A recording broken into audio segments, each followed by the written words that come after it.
Gilbert, quien es director del proyecto de la ONU, ante la ONU, y el doctor Nahum Klitzberg, quien es especialista en pedagogía universitaria. Bienvenidos al programa.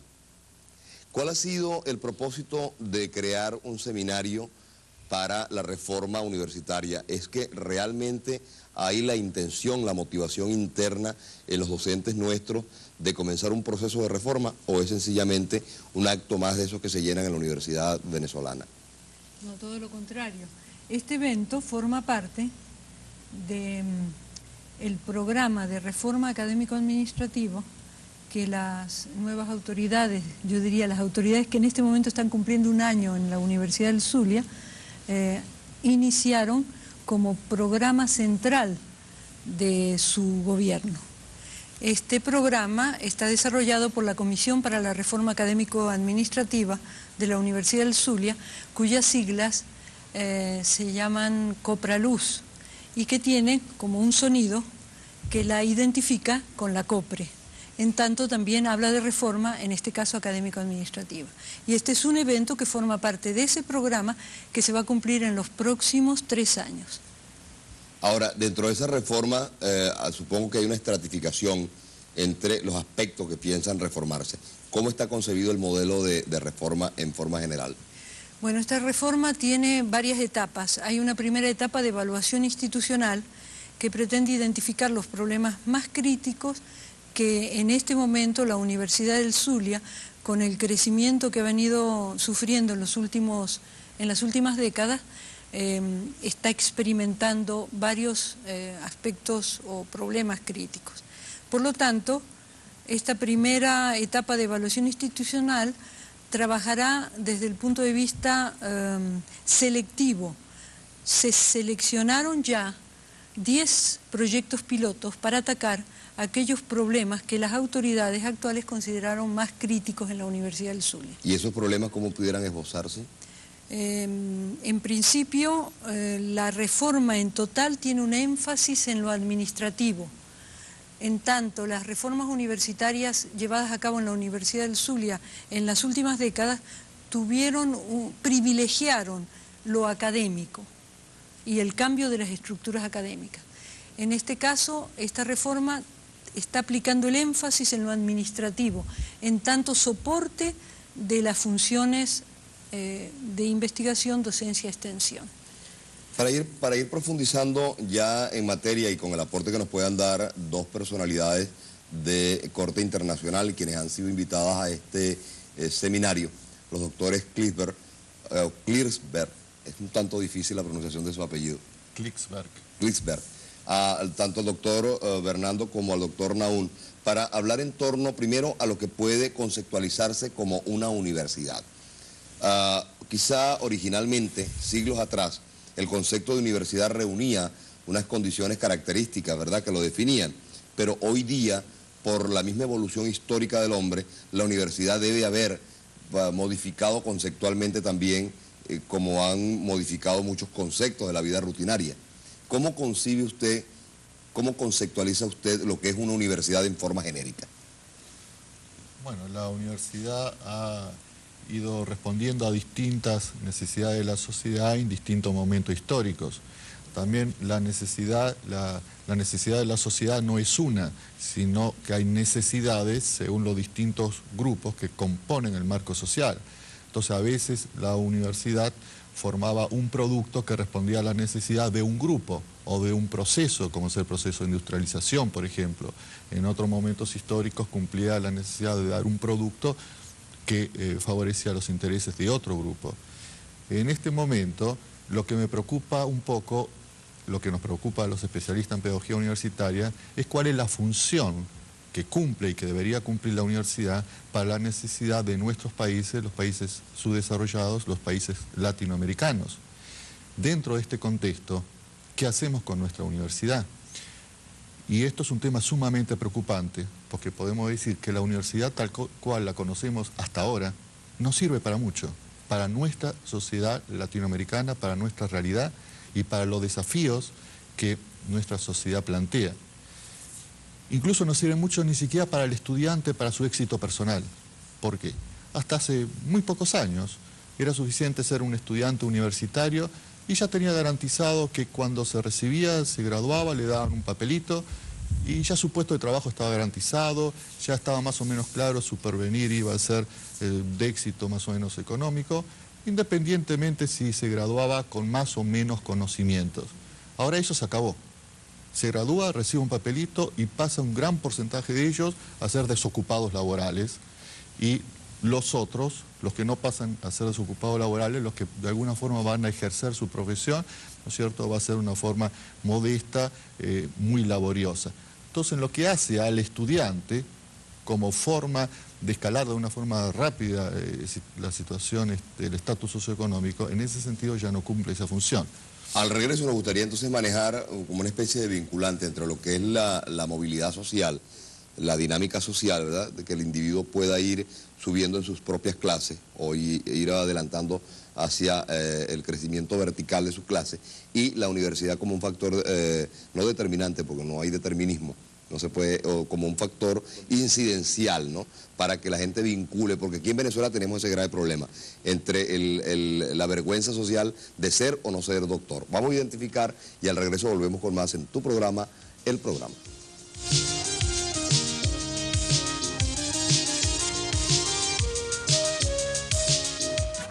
Marcela envuelta en un dilema que la atormenta. Renato, su gran amor, y Amanda, su leal compañera. Edgar se da cuenta que pierde poco a poco el amor de Marcela, por lo que desesperadamente hace un último intento para retenerla. Nadir, a punto de ceder a las pretensiones de Jorge Luis. Plumas y lentejuelas, todos la comentan. De lunes a viernes a las 9 y por la imagen siempre familiar de la televisión.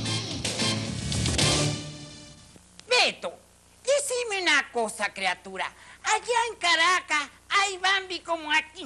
Ay, Marita, aquí no tenemos Bambi. Por eso es que estamos pelando, mija.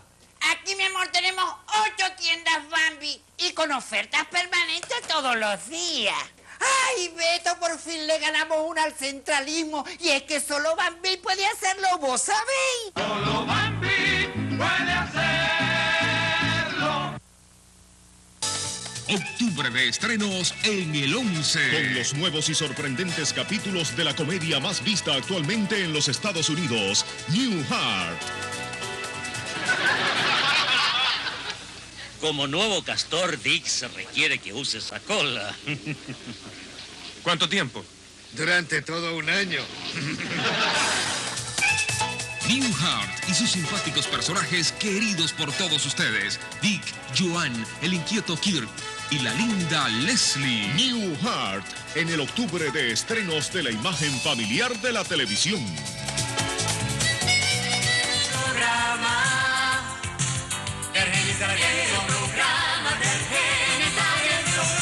Y aquí estamos de vuelta con nuestros entrevistados en torno a lo que son las reformas universitarias. Digo las y no la, porque en cierto modo, aun cuando fuera una sola, ya se convertiría en un factor multiplicador, ¿no?, en el sentido de que todas se verían incididas. Y dejábamos con el doctor Naum una pregunta referida a lo que es la movilidad social y el papel que puede cumplir la universidad. Y hablábamos referencialmente de lo que es la vergüenza social del doctorado. Hay quienes creen no haber cumplido una función en la vida si no se graduaron o si no gradúan a sus hijos a punta de garrote en una universidad, cuando es preferible ser el mejor colector de basura de una empresa de la ciudad que no ser el peor médico o el peor abogado, ¿no? Claro, bueno, el colector de basura presta un servicio social. Que es y un importante. mal médico es un peligro social. ¿No? Así que el asunto es muy relativo. ¿Qué es lo que da realmente más utilidad al cuerpo social, lo que da menos? Por ejemplo, la sociedad ahora latinoamericana, ¿qué exige de sus profesionales? De los estudiantes de ahora, ¿qué les exige cuando ellos se gradúen? Le exige algo que justamente la universidad no está dando. Y ahí tenemos otro desajuste sumamente peligroso.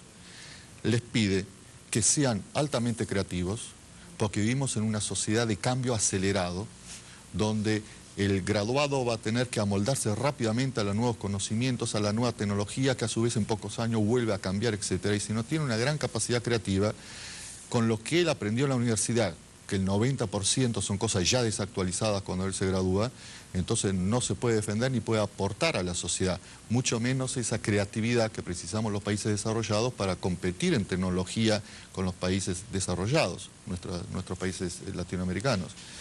Entonces, por un lado, exige, formen profesionales creativos, le dice la universidad. La universidad no tiene ningún programa específicamente diseñado con técnicas pedagógicas para el objetivo de desarrollar creatividad. Se habla, pero no se hace. Por el otro lado, ¿qué le exige también la sociedad al profesional? Le exige honradez. Si nosotros gastamos nuestro dinero para formar al profesional, que sea un profesional no que use lo bueno o malo que aprendió técnicamente para su provecho propio, pisando la cabeza a quien sea, sin ninguna utilización con conciencia de valor, ética y moral de su profesión, sino que justamente lo utilice de una forma en la cual realmente el aporte a la sociedad sea honesto, sea fructífero, al mismo tiempo que no resigne sus derechos normales, ¿no es cierto?, a su progreso individual. Bueno, esto no pasa. Entonces sale el profesional sin ningún antídoto para la corrupción. Entonces, a todos los niveles, en cualquier investigación que usted quiera observar, va a ver que se detecta con un porcentaje altísimo de profesionales en los distintos niveles de su actuación profesional, una conducta no moral, no ética de ejercicio profesional, es decir, corrupta. Y eso es lo que uno dice, la proyección del ser humano, porque un profesional es lo que es la persona de esa profesionalidad. Si una persona es mala en su esencia o actúa con una conducta tachable, ¿verdad?, esa persona lo hará también en su vida profesional.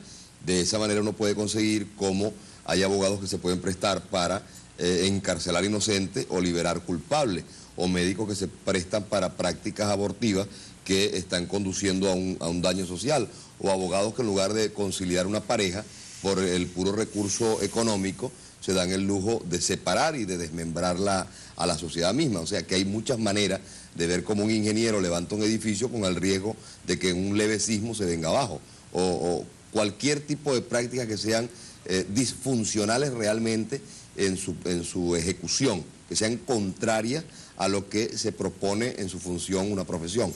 Hay una tendencia en Venezuela a una descalificación, a una minimización de la calidad profesional. Y eso lo venimos arrastrando porque nuestros maestros cada día están peor formados, porque nuestros maestros nos transfieren una suerte de teorías que no de prácticas, porque el maestro comienza allí el viciado, por supuesto, tiene una suerte de valores personales y sociales que son bien distintos a los que la realidad obliga. Esto nos lo llevamos por proceso de transferencia a nuestra educación media y lo arrastramos finalmente a la universidad. Y en la universidad se vuelve a reciclar el proceso, de manera que el profesor, generalmente un teórico, que no ha tenido una práctica acumulada, ¿verdad?, vuelve a darle la misma perolata al alumno o al bachiller para que vaya por teoría a saber qué cosa, no sé qué será, ¿verdad?, a practicar en la calle. La formación universitaria debería obligar hoy día al profesional no solamente a la actualización del conocimiento continuamente, sino también a la acumulación de una experiencia. Cuando yo terminé la universidad, fui llamado a dar clase y me pareció deshonesto de mi parte ir a repetir todo lo que teóricamente yo había aprendido. Hoy día, si me dicen ven a dar clase, ya tengo una suerte de experiencia acumulada que, compaginada con la teoría, pueden dar novedosos resultados, ¿no? En torno a esto nos gustaría también discurrir con usted. Bueno, justamente sobre estos desajustes que usted dice entre lo que tendría que ser y lo que es, desde el punto de vista técnico en pedagogía universitaria, nosotros encontramos y proponemos como única solución el que el estudiante reciba talleres específicamente diagramados, así como dijimos, para desarrollar capacidad creativa, que eso es trabajar sobre características de personalidad, nuestra misión de información. Hay que trabajar ahí sobre características de personalidad que van a permitir producir el acto creativo. De la misma forma, talleres específicamente diseñados para desarrollar, como dijimos antes, valores, ética, una moral profesional, una conciencia de solidaridad en cuanto a la función del futuro profesional. Esos talleres no los pueden desarrollar los docentes de las asignaturas normales, tienen que ser personas especializadas justamente en trabajar con los valores del espíritu humano.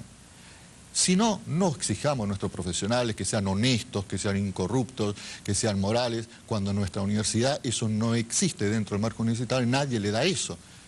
Entonces por ósmosis no va a salir. Entonces lo que él recibe, lo que ve en los diarios, modelos de éxito rápido, que generalmente no son siguiendo líneas morales, entonces el estudiante, como la universidad no le da ningún antídoto a esto porque no tiene diagramado esos talleres especiales, entonces va a seguir ejerciendo cuando se gradúe con esos modelos. Esa es la diferencia entre lo que decíamos al principio del programa, entre lo que es la educación y lo que es la instrucción. La universidad no puede resignarse simplemente a instruir a un individuo, sino que tiene que reforzar el proceso primario de educación que comienza en la casa, prosigue en la primaria, se eleva en la secundaria y que se magnifica en cierto modo en la educación superior. Al regreso nos gustaría manejar al regreso no, en la continuidad, nos gustaría manejar con el doctor Bernardo el criterio de la democracia universitaria. ¿Cuándo empieza y cuándo termina el sentido democrático de una universidad? Porque hay la equivocación en muchos sectores y que los políticos se abanderan en fórmulas populistas de hacerle creer a los individuos que entre más gente haya en las universidades es más democrática. La democracia de una universidad debe comenzar en que todos tengan la posibilidad de ir a un proceso de selección equitativo, justo, en donde los mejores, con los mejores promedios y la mayor lucidez de inteligencia probada, ¿verdad?, tengan las mejores opciones y que haya por decantamiento, ¿verdad?, un segundo nivel de técnico superior y un tercer nivel de técnico medio, pero que todos sepan que cumplen una función dentro del engranaje social. Al regreso nos va a dar usted respuesta amplia sobre lo que considera es la democracia dentro de una universidad. ¿Qué es una universidad democrática? Cuando uno habla de inversión, habla de interés. El verdadero interés que se debe poner en el dinero que uno invierte en cualesquiera de los instrumentos financieros del Banco de Maracaibo no es solamente el interés económico, es el interés de la atención personalizada. La antigüedad de un banco en el tiempo con 107 años de prestigio y solidez no tienen nada que ver con el modernismo. El modernismo es la forma computarizada de su sistema de poder llegar a través de 90 agencias en todo el país para que mediante esa fórmula de atención personalizada se pueda disponer con la inmediatez de todas las operaciones bancarias. Por ello, cuando se habla de solidez, cuando se habla de prestigio, se habla de los 107 años del Banco de Maracaibo, el de mayor experiencia. El programa del Genio Sabiendo, programa del Genio Sabiendo. Octubre de estrenos en el 11.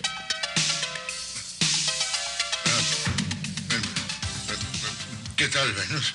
Hola.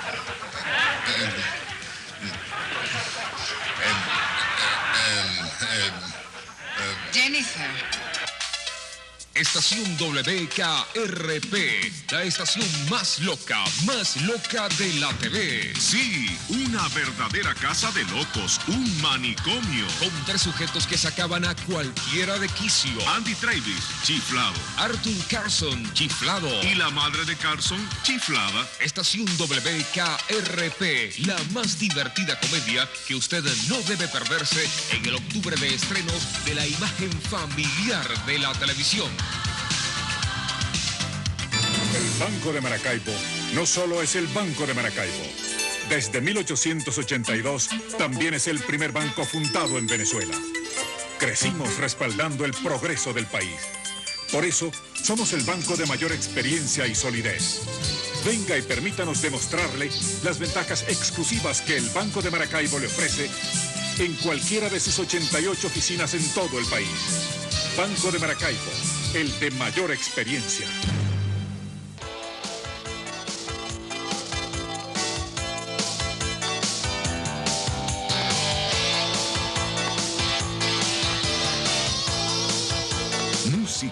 Música y más música. Todo un recital, una mezcla perfecta, una exacta combinación. Usted y la música. Hora y media extasiado con los mejores videoclips de ayer, hoy y siempre. La cita es este jueves a las 6:30 y por la imagen siempre familiar de la televisión.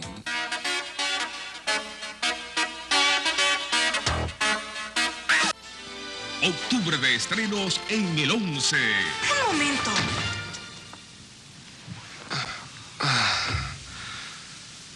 Dijiste que podía venir. Tú no mencionaste esto.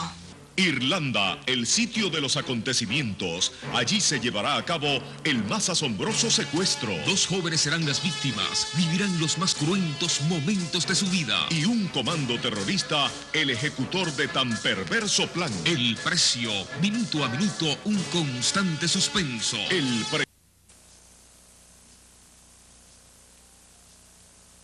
Y aquí estamos de vuelta para dejar la respuesta que estaba pendiente con el doctor Nahum en torno a lo que puede entenderse como una universidad democrática. Bernardo. Estoy equivocado yo con los dos hermanos hoy. La universidad no es un fin en sí mismo. O sea, la universidad no nació para servir a la universidad, sino que la universidad nació, en nuestra época concreta, la universidad está fundamentalmente para servir a la democracia. O sea, su pregunta me parece realmente importantísima y la voy a ampliar un poco. Está el tema de la universidad y el acceso a la universidad, que debería ser coherente con lo que todo el sistema democrático significa en cuanto a igualdad de oportunidades y libertad de elecciones. Pero además está el tema más importante, que es que en América Latina tenemos en este momento dificultades económicas y sociales de tal gravedad que están poniendo entre signos de interrogación la democracia misma. Eso lo han planteado repetidamente algunos de nuestros principales líderes políticos, como por ejemplo los presidentes del Grupo de los 8, y se urge movilizar fuerzas sociales, energías sociales para afianzar el proyecto democrático que es el gran proyecto de nuestras sociedades. Eso significa aportar ideas nuevas, ideas importantes al tema de la crisis económica y al tema de la crisis social. Y yo allí a la universidad le veo un papel fundamental, no ya en la democracia hacia adentro, sino la universidad participando en el proceso democrático. Y se lo quiero ejemplificar con un caso muy concreto, quizás sea del interés general.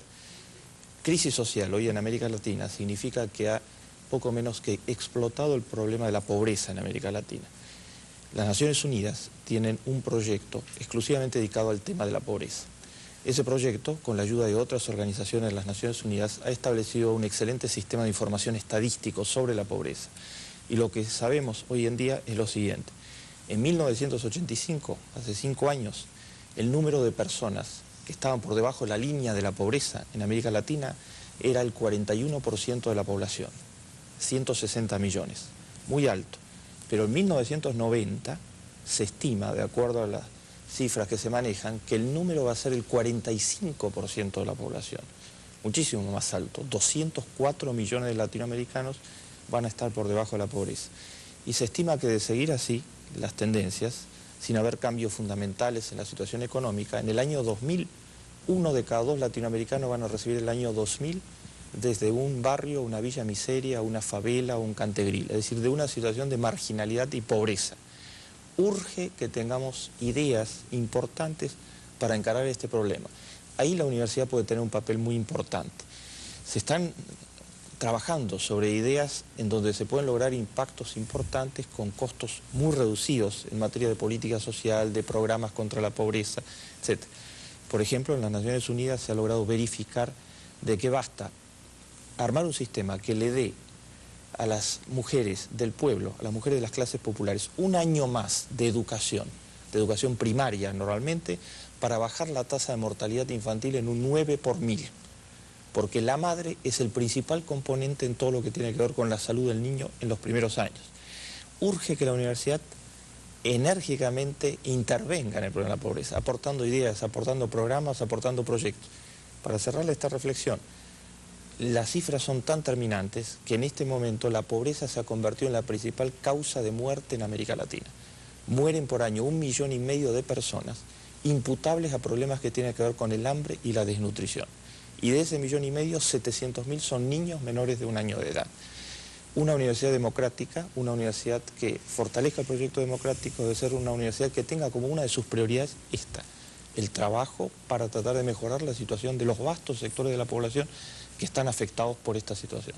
¿Cómo entiende usted que haya o no desarticulación entre lo que forma la universidad y los requerimientos que tienen las sociedades, sobre todo latinoamericanas, en torno a esa formación?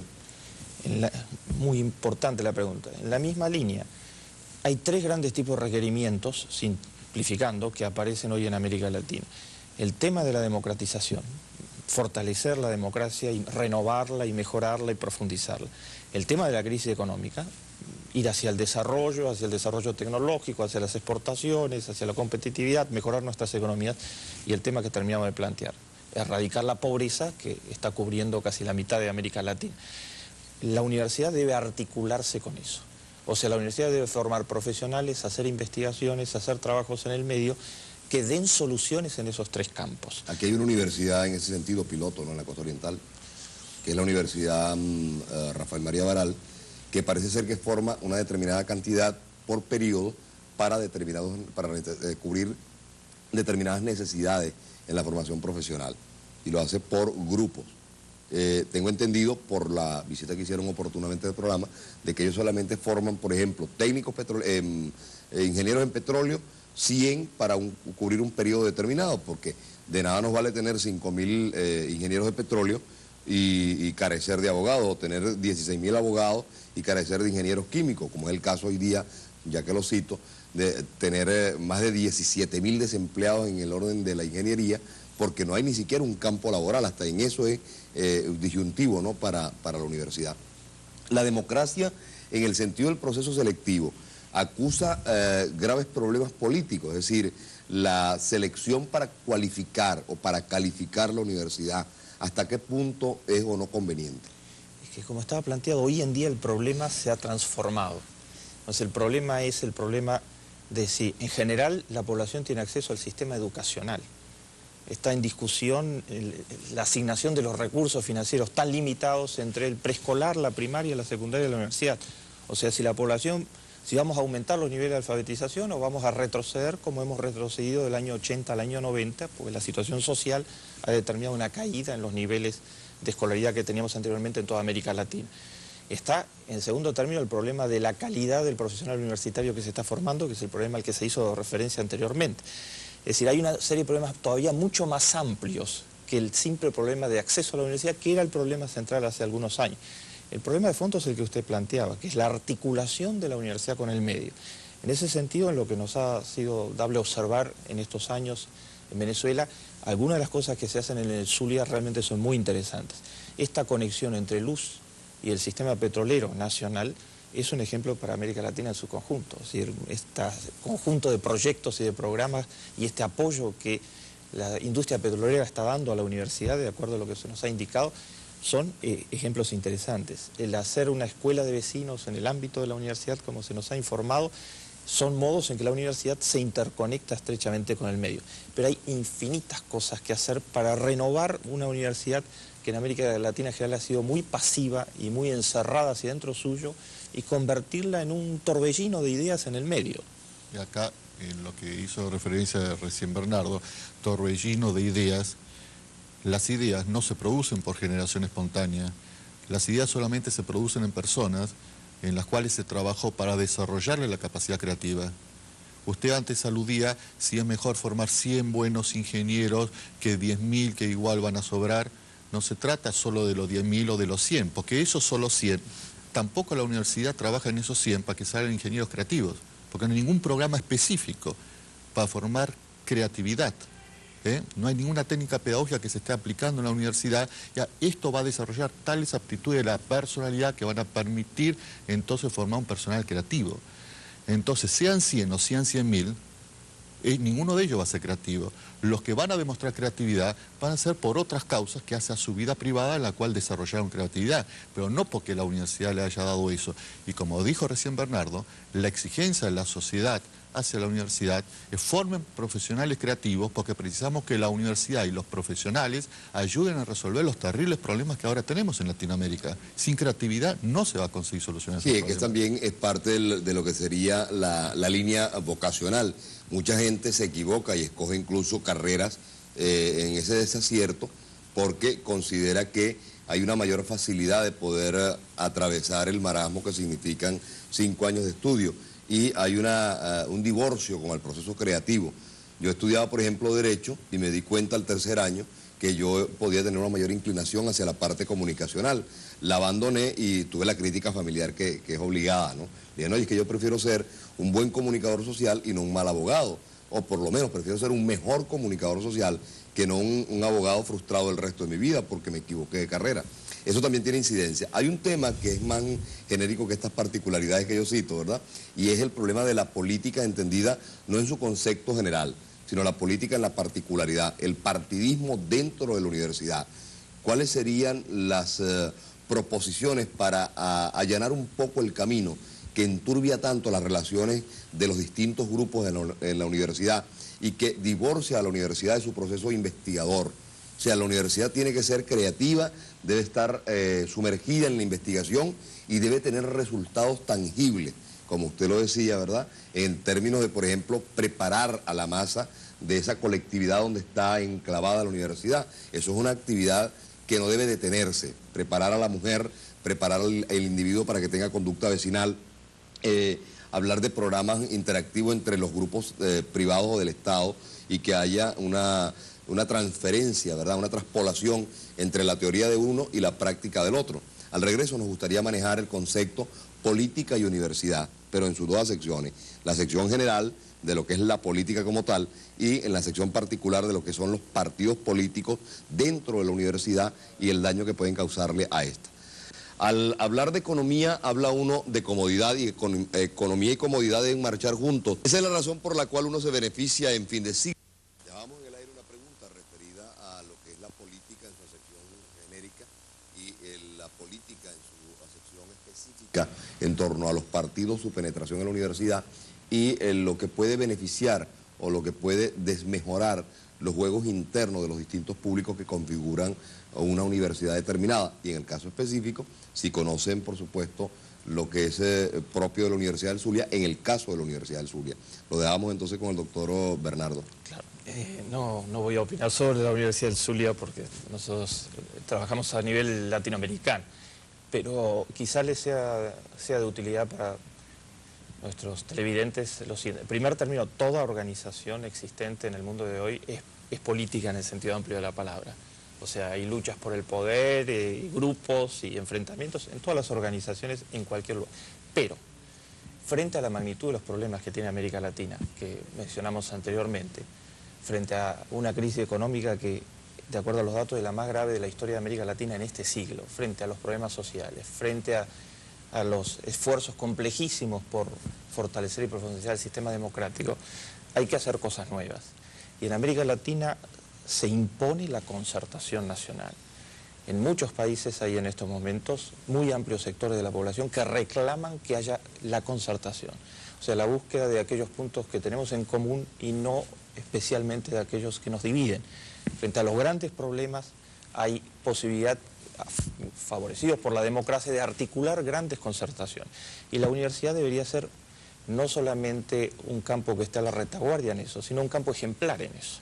O sea, la universidad debería ser uno de los ámbitos donde la concertación en torno a los grandes problemas, en este caso hacer avanzar la universidad, a mejorar su nivel científico, a ligarla mucho más a los problemas del país, a mejorar la calidad en todos los aspectos, etcétera. La concertación debería ser una llave maestra en la universidad. Ahora, en el ámbito de lo partidista es lo que me preocupa. ¿Hasta qué punto hay un favorecimiento o un desfavorecimiento? Esa infiltración constante que tiene la universidad, porque si hay preclaridad en el planteamiento de lo que son las doctrinas, las corrientes, las tendencias filosóficas del pasado y del presente, que lógicamente lo contemporáneo debe ocupar tanto la atención como lo del pasado, porque somos justamente protagonistas de este hecho histórico, ¿verdad? ¿Hasta qué punto hay un beneficio o hay un desmedro, ¿verdad?, de lo que es la funcionalidad de la universidad? Yo creo que en toda América Latina, al nivel de todo lo que podemos llamar nuestros macroproyectos, nuestros grandes proyectos, va a ser absolutamente fundamental superar las fronteras estrechas del pasado, por más cristalizadas que estén. Es decir, los fraccionalismos y los sectarismos de todo orden, y tratar de armar grandes proyectos en conjunto por parte de amplios sectores. Eso que vale para todas las sociedades, Y en estos momentos hay grandes proyectos en conjunto en América Latina, como el proyecto de la reforma del Estado en Venezuela y en otros países, como proyecto de desarrollo tecnológico en los que están integrados amplios sectores empresariales, sindicales, políticos, etc. Eso, la universidad no es la excepción. La universidad debe ser un gran campo de concertación y de búsqueda de proyectos comunes entre los diferentes sectores que la integran. Doctor Bernardo, hay un problema en la universidad, es la autogestión. Nos gustaría el criterio de la autogestión de la universidad en el aspecto administrativo. Yo soy Bernardo. Es que definitivamente el programa de hoy me ha confundido los dos hermanos. Llamo Nahum a Bernardo y Bernardo a Nahum. Es un mal menor. Ese punto justamente hace a la especialidad de él. El aspecto de la autogestión en la universidad, doctor. ¿Cómo propone usted solventar el grave problema de las universidades mantenidas solamente por el Estado? ¿Dónde está la participación de la empresa privada? ¿Dónde está la participación del profesional egresado que se olvida de esa casa de estudios que lo formó? ¿Dónde está la participación de la sociedad contribuyente dentro de un proceso de taxaciones, ¿verdad? ¿Y dónde está el aporte directo que la universidad debe hacer con sus proyectos de envergadura científica, que pueden tanto favorecer a un laboratorio farmacológico o pueden favorecer a obras públicas de un Estado con un proyecto de ingeniería o a la misma empresa privada, la asesoría directa a esos sectores?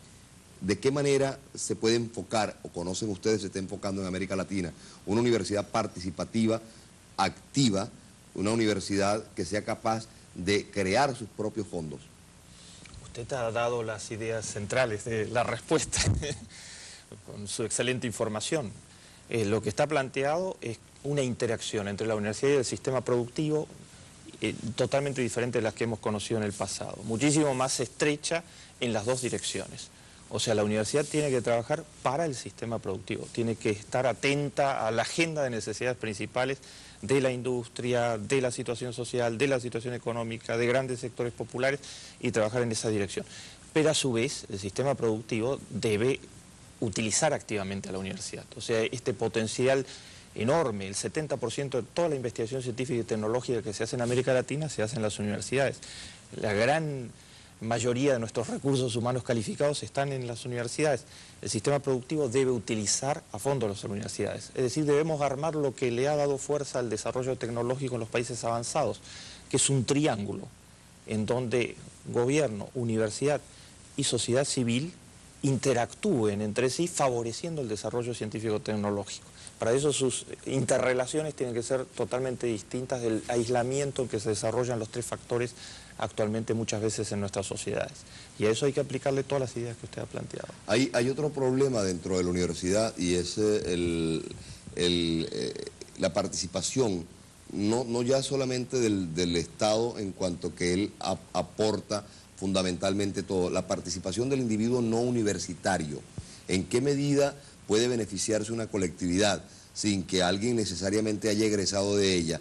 De eso que hace rato también refería el doctor, que es la inmediatez de poder recurrir a la universidad. Por ejemplo, hay gente que se siente agredida en sus intereses legales y no tiene una asesoría en la calle porque no dispone de los recursos que le puede brindar el sistema. No puede la universidad tener una especie de clínica jurídica que ayude a ese hombre desvalido. No puede tener hospitales o estudiantes de medicina que puedan acercarse más a los centros, a los conglomerados, donde los individuos están desposeídos. O sea, ese otro tipo de participación de la universidad está prevista, está programada por ustedes, está ya manejada.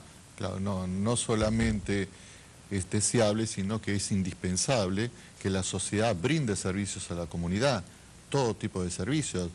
Puede brindar servicios de atención psicológica, de atención médica, de atención jurídica y en todos los aspectos, en forma gratuita, con gran nivel profesional.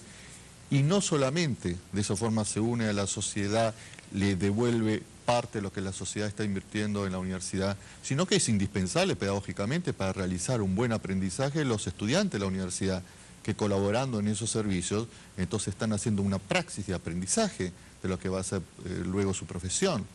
Eso es uno de los proyectos que, como dijo Bernardo antes, tienen que realizarse en confluencia de la universidad con la sociedad. Pero hasta ahora la sociedad andaba por un lado, la universidad por otro. Eran como compartimentos estancos, el cual de repente había unos saltos, que era el egresado que saltaba y entraba a la sociedad. Y mientras tanto, la universidad era otro mundo. Bueno, esto era una cosa artificial, una cosa que aguantaba mientras la crisis económica, social y política no era tan aguda como era en Latinoamérica. Entonces, cuando, digamos, la cosa no aprieta tanto, quedan disimulados un poco los problemas. Pero ahora que estamos con esta crisis, con estos desafíos, entonces todos los errores, toda esa universidad débil, mal estructurada, realmente enferma, entonces ahora saltan todos esos problemas, todos esos defectos, y la vemos sin máscara y sin maquillaje como es. Y le exigimos entonces, desde la sociedad, bueno, cambien esta universidad, hagan una universidad que sirva para la sociedad, porque no puede ser, como él dijo antes, que la universidad solamente viva para sobrevivir ella misma, para que haya gente que goce de los sueldos de la universidad y que sea un elefante blanco que solamente sobrevive. Bueno, esto ya no puede ser más, porque no es admisible moralmente que eso sea. Mientras hay millones de personas en nuestros países que se mueren de hambre, como dijo Bernardo. Bueno, yo quisiera de verdad justificar primero que nada que aun cuando teníamos la valiosa presencia de 3 profesionales para profundizar en el tema, es tan amplio y tan complejo poder meterse en los ramales de lo que es la universidad, que hemos preferido en forma de islotes ir tocando los grandes problemas, ¿verdad? Y por razones del tiempo televisivo no pudimos profundizar en ello. Sin embargo, dejamos abierta la posibilidad para que la profesora Ethel Rodríguez nos brinde una conclusión final, ¿verdad? Cuando haya pasado mañana miércoles el día final de este seminario que se realiza en el Grupo Financiero Bancomar, para tener por lo menos una especie de resultado final del proceso de evaluación del seminario de reforma universitaria.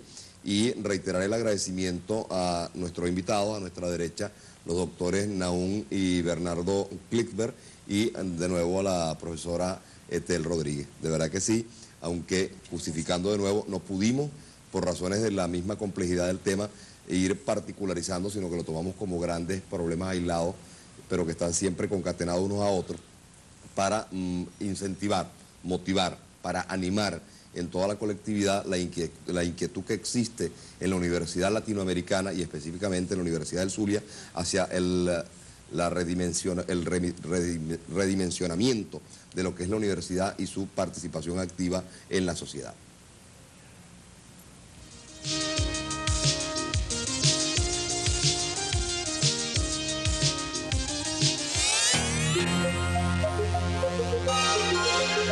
Este martes a las 6:30 de la tarde, Cuadernos Lagomén. Presencia viva en la costa oriental del lago, en el Zulia y en Venezuela. El arte, el deporte, la ciencia, la tecnología y todo lo que envuelve al saber humano adquieren su máxima expresión en Cuadernos Lagomén. Martes 6:30 de la tarde y por la imagen siempre familiar de la televisión.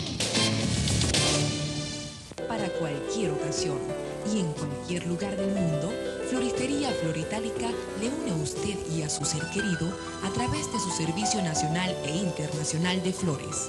También plantas, regalos, artesanía, tarjetas, pergaminos y decoración para todo tipo de eventos. Y lo exclusivo para su lista de bodas, Floritálica Novias.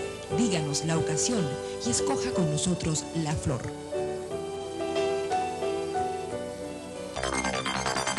Si quiere saber a ciencia cierta los ganadores en las carreras de Valencia, usted tiene que ver todos los jueves a las 12 en la emisión meridiana de Noti 11, Selle y Cobre con el 11. Trino Boscán le indicará con certeza el cuadro seguro, el cuadro ganador. Selle y Cobre con el 11, jueves a las 12 y por la imagen siempre familiar de la televisión.